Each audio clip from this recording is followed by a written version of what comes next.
Kao dete uz svoje roditelje menjao je adrese i živeo u različitim delovima sveta, od Singapura do Sjedinjenih Američkih Država. Mnogo šta ga je zanimalo, bio je vrlo radoznao. Imao je već 15 godina kada se zainteresovao za muziku i počeo da svira klavir i nije bilo te muzičke škole u koju bi ga primili. On je ipak nastavio da uči, svira i već sa 16 godina bio je u stanju da izvede veoma zahtevne kompozicije. Nekoliko godina kasnije, kao student 3. godine medicinskog fakulteta, zbog opklade sa prijateljima odlučio je da polaže diferencijalne i prijemne ispite na Fakultetu muzičke umetnosti u Beogradu. Svih 20 ispita na Muzičkoj akademiji položio je sa maksimalnim brojem bodova i upisao studije kompozicije. Od tada se sa velikim uspehom profesionalno bavi pisanjem, izvođenjem i produkcijom svoje muzike. Njegova dela za solo instrumente, kamerne ansamble, gudačke i simfonijske orkestre, kao i vokalno-instrumentalna ostvarenja, izvođena su prilikom obeležavanja jubileja kao što su 300 godine Petrograda, 200 godina srpske državnosti, 80 godina Holokausta i druga važna dešavanja. Kompozitor Aleksandar Simić više puta je pisao muziku po narudžbini za Rusiju, Vatikan ili recimo organizacije poput Ujedinjenih nacija i Jad Vašema. Napisao je muziku za 20-ak pozorišnih predstava, a svoju prvu filmsku muziku potpisao je radeći na Optimistima reditelja Gorana Paskaljevića. 2005. godine osnovao je i Udruženje za unapređenje i popularizaciju klasične muzike, čiji je i danas predsednik.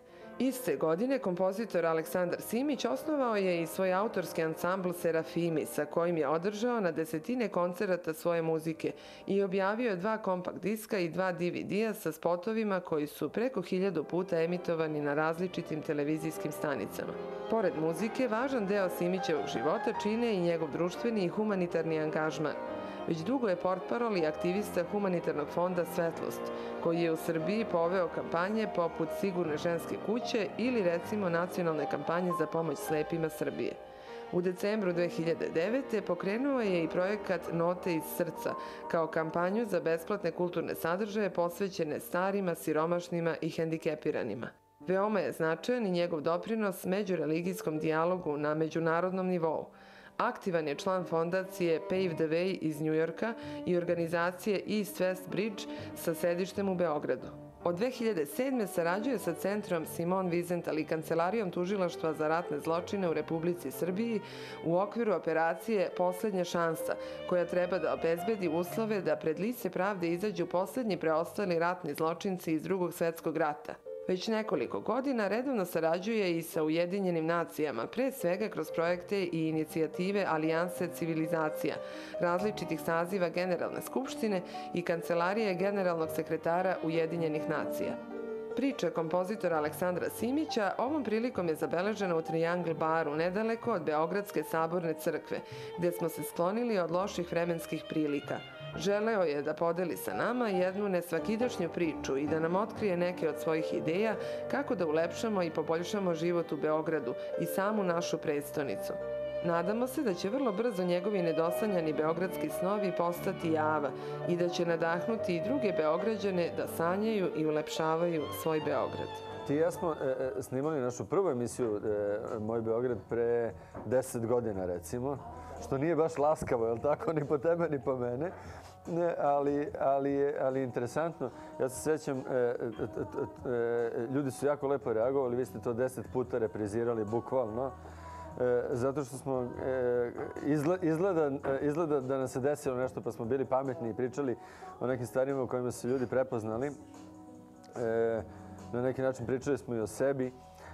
Moja ideja u ovoj emisiji je bila da iskoristimo šlagvort i činjenicu da imaš divno gledalaštvo, da pričamo o Beogradu, ne samo onom Beogradu koji volimo i onome što volimo u Beogradu, definitivno da izbjegamo stvari koje ne volimo u Beogradu, koliko god možemo, to sebi da priuštimo, nego da pričamo o Beogradu kako je Beograd mogao da bude. O nekim idejama za Beograd. Ja sam, kao što znaš, proveo jako dobru porciju svog života negde van Beograda i van Srbije, da izvučem trepavicu. I moram da priznam, svaki put razmišljajući o tome šta bi od nekih divnih stvari koje sam video negde moglo da se emulira u Beogradu, šta bi moglo da se mazne, u čemu bi mogli Beograđani da uživaju. Seo sam pred emisiju i neke stvari sam stavio i na Artiju jer je tako najbolje. Iako mi gomila stvari stoji negde u tintari i u potiljku i konstantno na ivici jezika, da ne kažem da sam neke stvari u mnogo navrata pokušavao u što kafanskim, što nekim mnogo konkretnijim razgovorima sa raznim gradskim administracijama ili državnim upravama i da gurnem kao ideje. Neke su se možda i obistinile, ali je većina, naravno, negde ostala na dobroj ideji, jer dobru ideju treba da prati i dobra svest o neophodnosti toga da se ideje implementiraju, a tu smo uvek često tanki. Ako ti nemaš ništa protiv, ja bih bukvalno gledao ovaj tefter ovde, odnosno ovo pače teftera koje sam istrgao iz bloka i išao onim redom kojim su mi išle misli. Ima, sad ću ti kažem, 27 tačaka.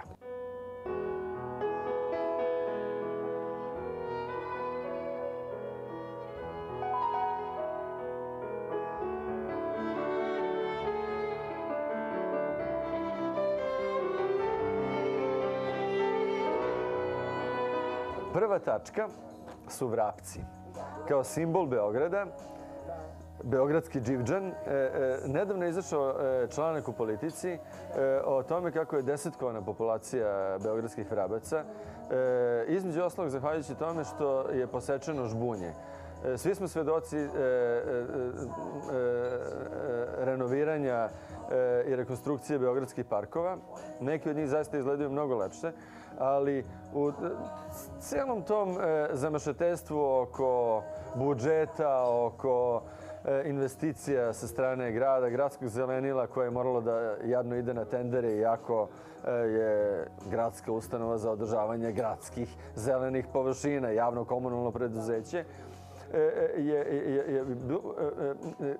ispalo je da je veoma često važnije staviti što više betonskih traka jer se one bolje naplaćuju nego obratiti pažnju na zelene površine. Tu su stradali prvo žbunovi, da ne kažemo drveće koje...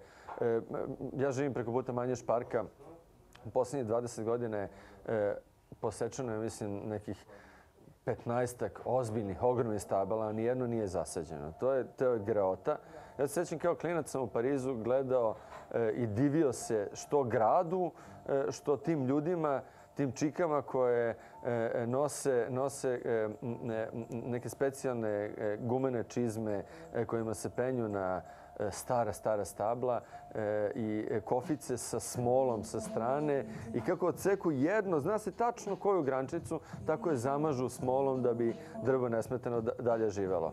Kod nas samo poseku celo ogromno drvo koje je tu bilo i koje ti ne možeš, znaš, nije fora zasadiš neku stabljikicu posle toga.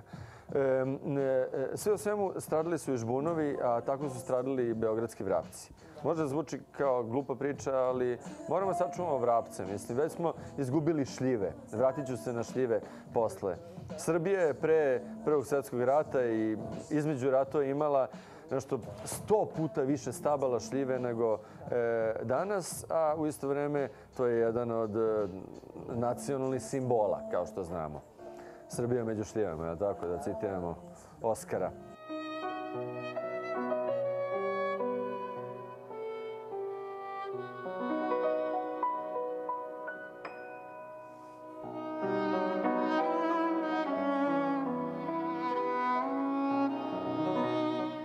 Beograd bi bio još uzbudljiviji i plemenitiji kada bi dovoljno cenili i prirodni rezervat u srcu grada, pogađate, reč je o velikom ratnom ostrvu, prebogatom retkim pticama i drugim životinjskim vrstama. Moglo bi se omogućiti ljubiteljima da ovu zelenu oazu i obilaze i upoznaju, a da pri tome ne remete i ne ugrožavaju raskošnu prirodu ovog mesta. Sigurno bi negde u blizini ili kakvom drugom pogodnom mestu veliki broj posetilaca privukao i neki lep akvapark, a zanimljive su i ideje našeg sagovornika vezane za beogradske reke. Sljedeća stvar, reka. Reke su na kraju kraja izvorište civilizacija. Od Tigra i Eufrata, da ne kažemo Međurečija i Mesopotamije, pa sve do ovog našeg zagrljaja Dunava i Save malo ispod nas. I govori se jako mnogo o izlaženju Beograda na reke. Sada je to verovatno aktuelnije nego ikad. Sjećam se da sam pre par godina saznao da Srbija kroz tok Dunava, odnosno tok Dunava kroz Srbiju, nema ni jednu jedinu benzinsku pumpu za gorivo za brodove. Toliko o dunavskoj strategiji i tako dalje. Pre nekog vremena sam čuo da se pojavila jedna pumpa. Ja ne znam da li Sava ili neke druge veće plovne reke imaju takve stanice, ali kao neko mora da kaže da je to potrebno. Čak i kada je to očigledno da je neophodno. Naravno, mediji nam fantastično služe da pošaljemo poruku. Sa svešću da je 99% šanse da se gomila nekih divnih ljudi sa druge strane ekrana složi i kaže jeste, ali ajde možda to stigne i do onih koji kažu daj bre, stvarno treba da postavimo jednu benzinsku stanicu. Ono što sam ja mislio da bi mogli da postavimo u pristanište dole kod Beton hale, gde dnevno, hvala Bogu, pristaje i iz tih brodova izlazi na stotine, možda na hiljade turista koji imaju kontakt sa gradom, sa nacijom koja je prošla raznorazna obeležja kroz 90. i svaki dolazak svakog stranca je prilika da se ideja o Srbiji i Srbima promeni i o Beogradu. Mislim da je bio fenomenalno da imamo neki, kako se zove, kao plutajući muzej, da imamo jedrenjak. Bilo da dođeš u New York ili u Santa Barbaru ili u Kopenhagen, ono što je najlepše u tim pristaništima jesu realno jedrenjaci. Mi nismo ni Portugalija, ni Španija, da se ne zazamo, nemamo nikakvu slavnu pomorsku istoriju i flotu, ali bi bila fora da imamo jedan jedrenjak. Neki gusarski brod u koji kada se uđe bi mogli da se osete sights and sounds of Serbia. Da se vidi najosnovnija istorija prikazana na najinteresantniji način u sva multimedijalna pomagala, da bude uzbudljivo neko putovanje kroz utrobu tog broda i naravno palubu, da imamo gastronomske specijalitete, 10 reči koje stranac može odmah da nauči u nekoj interaktivnoj igrici uz neku kompjutersku foru, znamenite ličnosti, običaji. Mislim da je to super šansa da neko kako pristane u prvih pola sata nauči jako mnogo o Srbiji. Između ostalog stvari koje bi mi volili da oni nauče, ne one koje su nažalost mogli da uče kroz vesti u poslednjih 15 godina. Što je zasluženo, što neki put čak i nezasluženo. Kad krene odijum. Sljedeća ideja, i to mislim da bi stvarno bila sjajna fora. Jedna moja drugarica je bila direktorka Turističke organizacije Srbije i imala je relativno sličnu ideju za to kako da se iskoristi naš kulturni centar u Parizu, koji je na fantastičnom mestu, na Lealu kod Bobura, i koji bi imao to Sights and Sounds of Serbia. I eto, zašto ne krenuti sa nekoliko strana u to?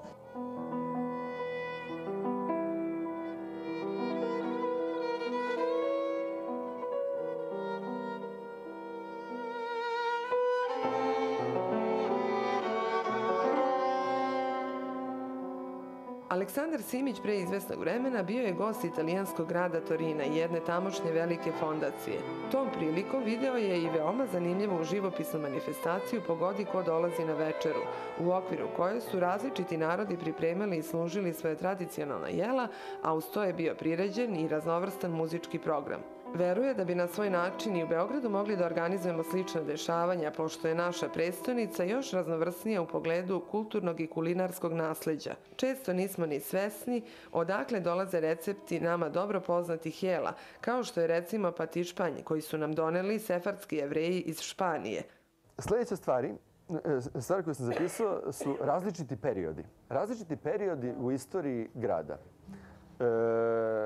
Neolit, bronzano doba, rimski period, osmanski period, austrougarski period. Kad odeš u Jerusalim, u stari grad, kad odeš u Beč, kad odeš u, šta sam zapisao sebi ovde od eklatantnih primjera, u Rim, imaš Largo Argentina ili Rimski forum. Ti pogledaš, imaš milijardu kafića okolo, modernih zgrada, ne znam ja čega, mada u Rimu sve manje, hvala Bogu, malo modernih zgrada i zato je fantastičan, jedan veliki vremeplov od grada. Ali pogledaš te stvari koje su stvarno stare, takozvane ruševine, zastaneš na sekund i kažeš, idi bre, ja sam od juče i moji problemi su od juče i nekako ti bude lakše kad shvatiš da neke stvari koje još uvijek stoje tu pred tobom, postoje hiljadama godina. I to ne tamo negde na Bliskom istoku, koji je kolevka civilizacije, nego tu bre, u Rimu, dok piješ espresso, evo, kao mi sada. Bilo bi fenomenalno, i to ću pokušati da predložim svojim drugarima koji upravo kreću konačno posle dugog perioda stanja i nabavljanja dozvola i dozvoljavanja arheolozima da se pozabave ovim potezom oko gradske biblioteke. Oni planiraju da prave shopping centar, hotel i gomilu nekih stvari, da jedan deo zastakle gde postoji presek tih različitih slojeva ljudskih civilizacija koje su prolaze kroz jedan grad.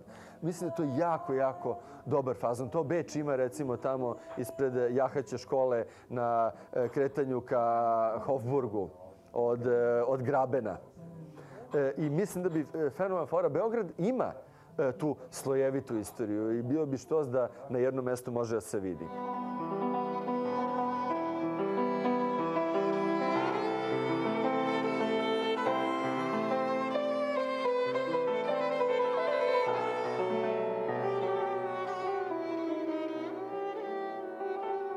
Naš sagovornik ima zanimljive ideje i kada je reč o sadržajima na Kalemegdanu. Dopada mu se koliko je učinjeno u novije vreme da se Beogradska tvrđava uredi i obnovi, ali smatra da fali još jedino više različitih sadržaja.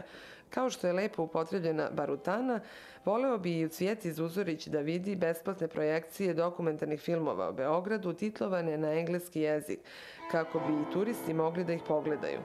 Voleo bi i da neka istorijska mesta na Kalemegdanu i u drugim delovima Beograda pokrijemo pleksiglasom i tako ih učinimo dostupnim Beograđanima i gostima Beograda. Sljedeća stvar su sadržaj Kalemegdana.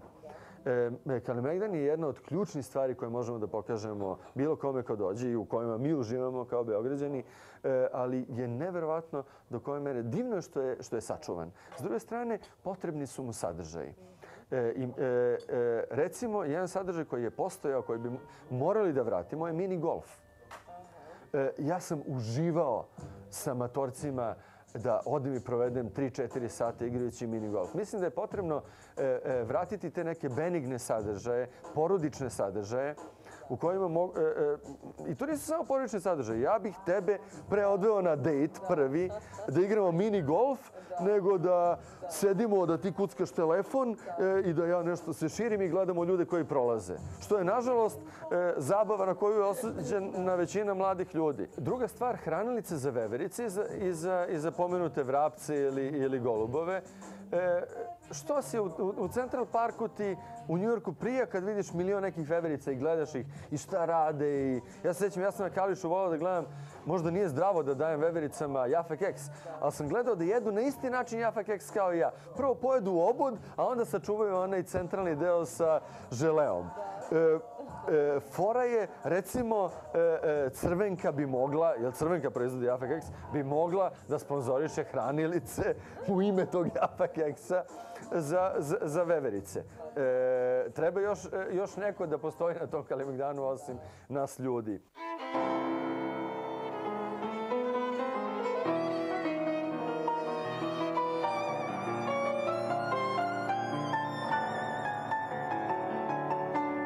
Potrebno je imati mesta gde može da se kupi hrana na Kališu. Ne kažem da treba da se pretvori u prčvarnicu Kalemegdan, ali bi bila fora kao što postoji na Union Square-u, recimo u Njujorku, onaj organic market, gde možeš da popiješ topao sok od jabuke, mutni sa komadićima, koji ima malo alkohola ili nema alkohola, ali ti divno greje ruke, ili neko vino sa karamfilićem, da pojedeš langoš, da pojedeš mađarski u Budimpešti ili da pojedeš curly fries kako prodaju u Beču tamo ispred gradske kuće ili da pojedeš, ne znam, pače nekog kolača sa šljivama.